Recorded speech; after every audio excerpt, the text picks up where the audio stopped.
महाविकास आघाडीचा जागा वाटपाचा अंतिम निर्णय झाला। यामागे 21 लोकसभेच्या जागा उद्धव ठाकरे यांच्या शिवसेनेच्या वाट्याला आल्या। आता या 21 जागांपैकी सध्याची परिस्थिती पाहता उद्धव ठाकरे यांचे किती उमेदवार विजयी होतील, किती पराभूत होतील आणि किती ठिकाणी काटेकी टक्कर असेल, तर यामागे सध्याची परिस्थिती पाहता 10 जागांवर उद्धव ठाकरे यांचे उमेदवार विजयी होऊ शकतात, 7 जागांवर काटेकी टक्कर होणारी आणि 4 जागांवर उद्धव ठाकरे यांचे उमेदवार पराभूत होण्याची शक्यता अधिक आहे। कोणते आहे ते विजयी होणारे, काटेकी टक्कर असणारे आणि पराभूत होणारे मतदारसंघ, तर चला पाहूया। उद्धव ठाकरे यांचे उमेदवार विजयी होण्याची शक्यता असणारे मतदारसंघ आहेत। त्यातील पहिला मतदारसंघ म्हणजे दक्षिण मुंबई येथून अरविंद सावंत हे विजयी होऊ शकतात। दुसरा मतदारसंघ आहे ठाणे, ठाण्यातून राजेंद्र विचारे विजयी होतील। तिसरा मतदारसंघ म्हणजे रायगड, रायगडमधून अनंत गीते हे सुद्धा सुनील तटकरे यांचा पराभव करत विजयी होणारे।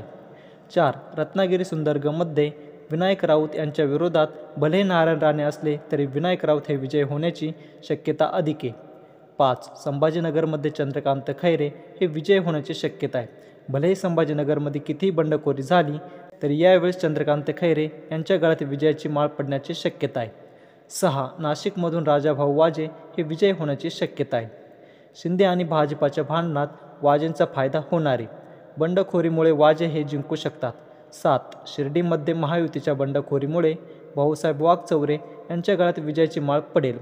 8 उस्मानाबादमध्ये ओमराजे निंबाळकर हे विजयी होतील।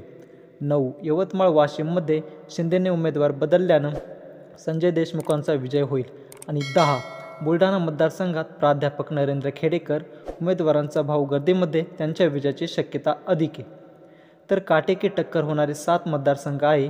त्यातील पहिला मतदारसंघ आहे दक्षिण मध्य मुंबई, इथे राहुल शेवाळे विरुद्ध अनिल देसाई यांच्यात टफ फाईट होणारी। दुसरा आहे मुंबई उत्तर पश्चिममध्ये ठाकरे गटाचे अमोल कीर्तीकर विरुद्ध जो कोणी उमेदवार असेल, या ठिकाणी सुद्धा जोरदार फाईट होईल, तर या ठिकाणी कडवी लढत होणारी। तिसरा मतदारसंघ आहे ईशान्य मुंबई, या ठिकाणी भाजपाचे उमेदवार विरुद्ध ठाकरे गटाचे संजय दिना पाटील, यामध्ये कोण जिंकेल हे सांगता येत नाही। उद्धव ठाकरेंना या ठिकाणी देखील जोर लावावं लागणार आहे। चौथा मतदारसंघ आहे मावळ, येथे एकनाथ शिंदे यांच्या गटाचे श्रीरंग बारणे विरुद्ध ठाकरे गटाचे संजोग वाघेरे पाटील अशी काटेकी टक्कर होणार आहे। 5 हिंगोलीमध्ये शिंदेचे बाबूराव कदम विरुद्ध ठाकरेंचे नागेश पाटील आष्टीकर यांच्यामध्ये विजयाची शक्यता आहे, 50-50% आहे। 6 परभणीमध्ये महादेव जानकर मैदानात उतरल्याने संजय जाधव यांना अधिक कष्ट घ्यावे लागणार आहे। जरी शिवसेनेचा बालेकिल्ला परभणी असला तरी या ठिकाणी सुद्धा टफ फाईट होणार आहे। आणि 7 जळगाव, तसा भाजपाचा बालेकिल्ला भाजपाने स्मिता वाघ यांना उमेदवारी दिल्यानं उन्मेष पाटील नाराज झाले, ते ठाकरेंच्या शिवसेनेत सहभागी झालेत। येथून करण पाटील हे उमेदवार असतील, त्यामुळे येथेही काटेकी टक्कर होण्याची शक्यता आहे।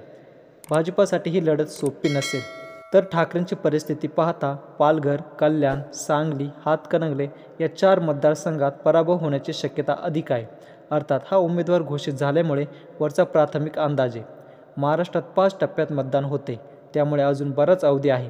पुलाखालून बरंच पाणी वाहून जायचे। प्रचारादरम्यान अनेक वेळा वातावरण स्विंग होणार आहे। 20 मेला 5वा आणि अंतिम टप्पा आहे, म्हणजेच जवळपास 40 दिवस बाकी आहे। मतदानाच्या आदल्या दिवशी सुद्धा हा प्रचाराचा टोन बदलू शकतो। विजय होणाऱ्या उमेदवारांच्या विरोधात वातावरण जाऊ शकतं। विजय होईल असं वाटत असताना अचानक वारे फिरतं, मतदान विरोधात होतं, त्यामुळे राजकारणामध्ये निकाल लागेपर्यंत अंतिम असं काही ठोस सांगता येत नाही।